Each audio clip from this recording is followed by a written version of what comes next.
Krishna, Radhe Radhe. Welcome to my channel. तो जी कैसे हो आप सभी लोग। उम्मीद करती हूँ कि राधे कृष्ण जी की कृपा से आप सभी लोग अच्छे होंगे और स्वस्थ होंगे।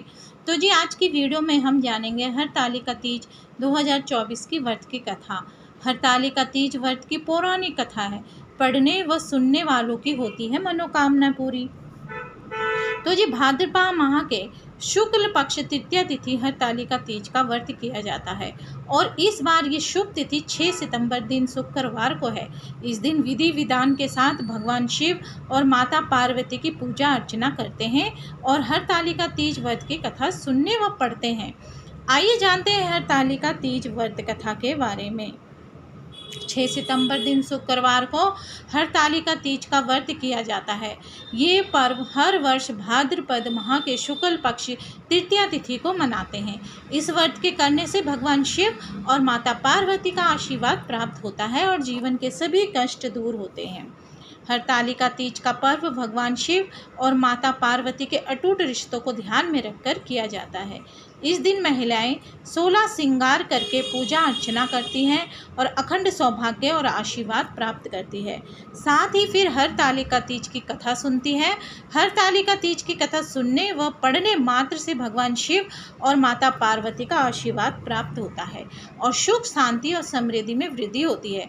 ये कथा बहुत पवित्र मानी जाती है, इसलिए इस दिन हरतालिका तीज की कथा अवश्य सुननी व पढ़नी चाहिए। तो चलिए शुरू करते हैं हम हरतालिका तीज की कथा।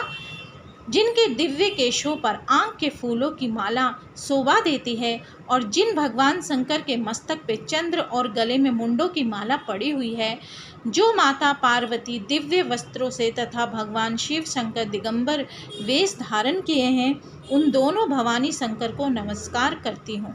कैलाश पर्वत के सुंदर शिखर पर माता पार्वती जी ने महादेवी जी से पूछा, हे महेश्वर, मुझसे आप वे गुप्त से गुप्त बातें बताइए जो सभी के लिए सरल और महान फल देने वाली है। हे नाथ, यदि आप मुझसे प्रसन्न हैं तो आप मुझे दर्शन दे। हे जगन्नाथ, आप यदि मध्य और अंत रहित हैं, आपकी माया का कोई पार नहीं है। आपको मैंने किस भांति प्राप्त किया है, कौन से व्रत तप या दान के पुण्य फल से आप मुझको वर के रूप में मिले। महादेव जी बोले, हे देवी, मैं आपके सामने उस व्रत के बारे में कहता हूँ जो परम गुप्त है। जैसे तारागणों में चंद्रमा और ग्रहों में सूर्य और वर्णों में ब्राह्मण और देवताओं में गंगा, पुराणों में महाभारत और वेदों में शाम और इंद्रियों में मन श्रेष्ठ है, वैसे ही पुराण और वेद सब में इसका वर्णन आया है, जिसके प्रभाव से तुमको मेरा आधा आसन प्राप्त हुआ है। हे प्रिय, उसी का मैं तुमसे वर्णन करता हूँ। सुनो, भाद्रपद भादो मास के शुक्ल पक्ष की हस्त नक्षत्र के दिन इस व्रत का अनुष्ठान मात्र करने से सभी पाप का नाश हो जाता है।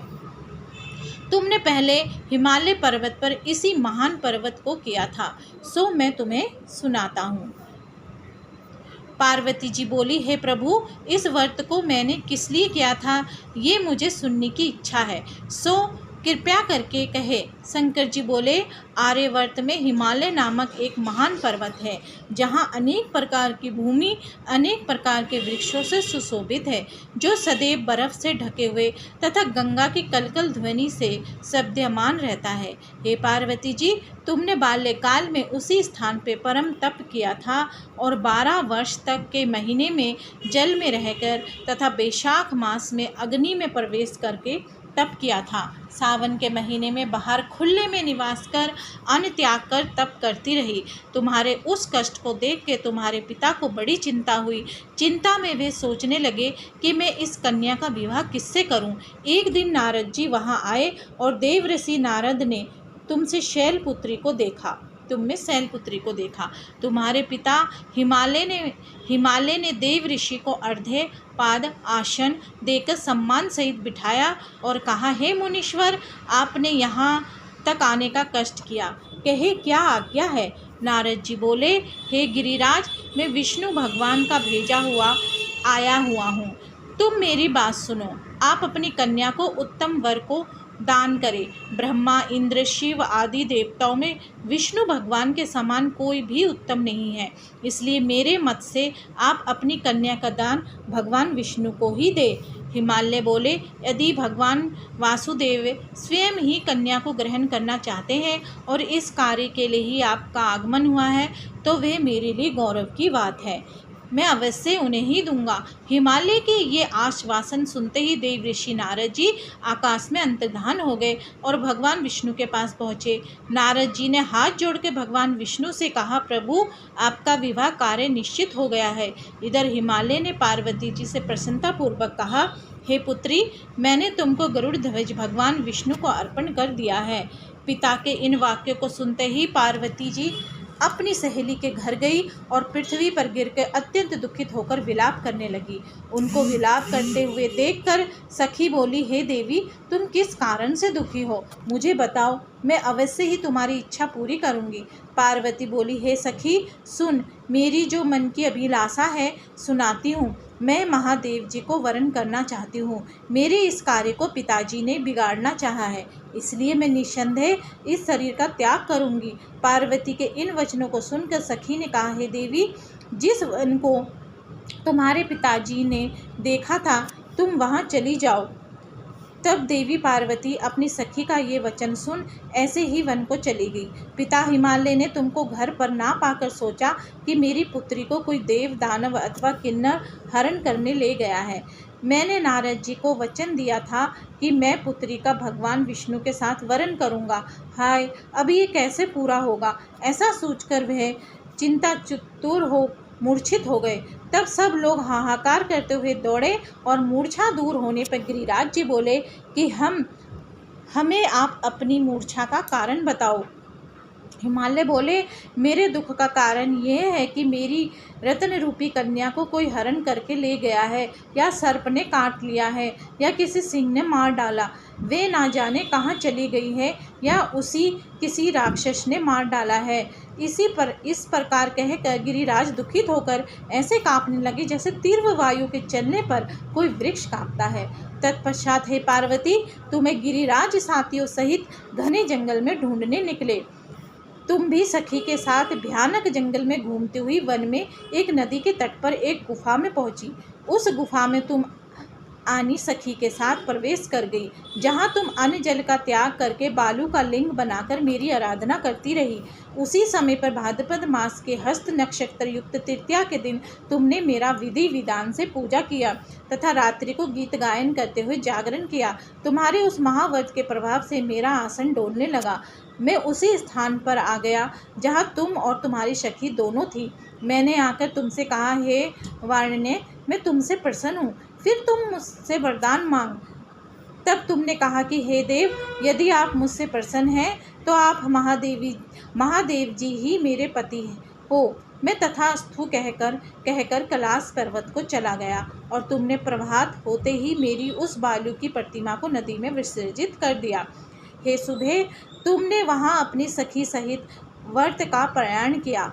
इतने में तुम्हारे पिता हिमवान भी तुम्हें ढूंढते ढूंढते उसी घने वन में आ पहुँचे।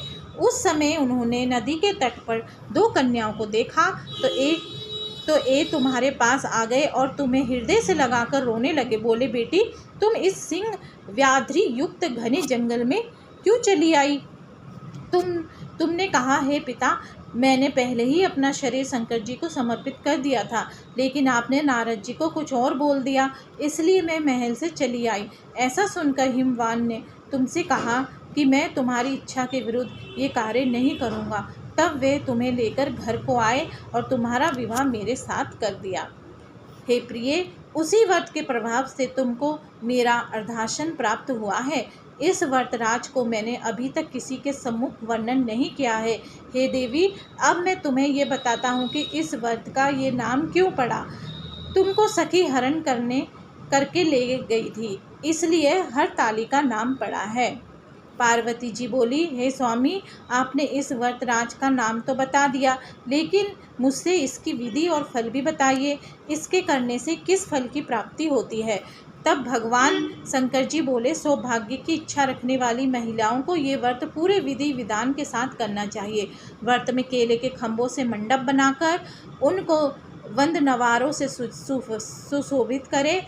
उसमें विविध रंगों के उत्तम रेशमी वस्त्र की चांदनी ऊपर तान दे। चंदन आदि सुसंगित द्रव्यों को लेपन करके महिलाएं एकत्रित हो शंख, भैरी, मृदंग आदि बजावे। विधि पूर्वक मंगलाचार्य करके श्री गौरी शंकर की बालू निर्मित प्रतिमा स्थापित करे। फिर भगवान शिव पार्वती जी का गंध, धूप, पुष्प आदि से विधि पूर्वक पूजन करे। अनेकों नैवेद्यों का भोग लगावे और रात्रि को जागरण कर नारियल, सुपारी, जवारी, नींबू, लौंग, अनार, नारंगी आदि ऋतु फलों तथा फूलों को एकत्रित करके धूप दीप आदि से पूजन करके कहे, हे कल्याण स्वरूप शिव, हे मंगल रूप शिव, हे मंगल रूप महेश्वरी, हे शिवे, सब कामनाओं को देने वाली देवी, कल्याण रूप तुम्हें नमस्कार है। कल्याण स्वरूप माता पार्वती जी, हम तुम्हें नमस्कार करते हैं। भगवान शंकर जी को सदैव नमस्कार करते हैं। हे ब्रह्म रूपिणी, जगत का पालन करने वाली माँ, आपको नमस्कार है। हे सिंह वाहिनी, मैं सांसारिक भय से व्याकुल हूँ, तुम मेरी रक्षा करो। हे महेश्वरी, मैंने इसी अभिलाषा से आपका पूजन किया है। हे पार्वती माता, आप मेरे ऊपर प्रसन्न होकर मुझे सुख और सौभाग्य प्रदान कीजिए। इस प्रकार के शब्दों द्वारा उमा सहित शंकर जी का पूजन करें। विधि पूर्वक कथा सुनकर गौ, वस्त्र, आभूषण आदि ब्राह्मणों को दान करें। इस प्रकार से व्रत करने वाले के सब पाप नष्ट हो जाते हैं। तो जी आज की वीडियो में बस इतना ही। उम्मीद करती हूँ कि आपको आज की कथा अच्छी लगी होगी। अगर आपको आज की कथा अच्छी लगे तो वीडियो को लाइक एंड शेयर करना ना भूले। हरे कृष्णा, राधे राधे।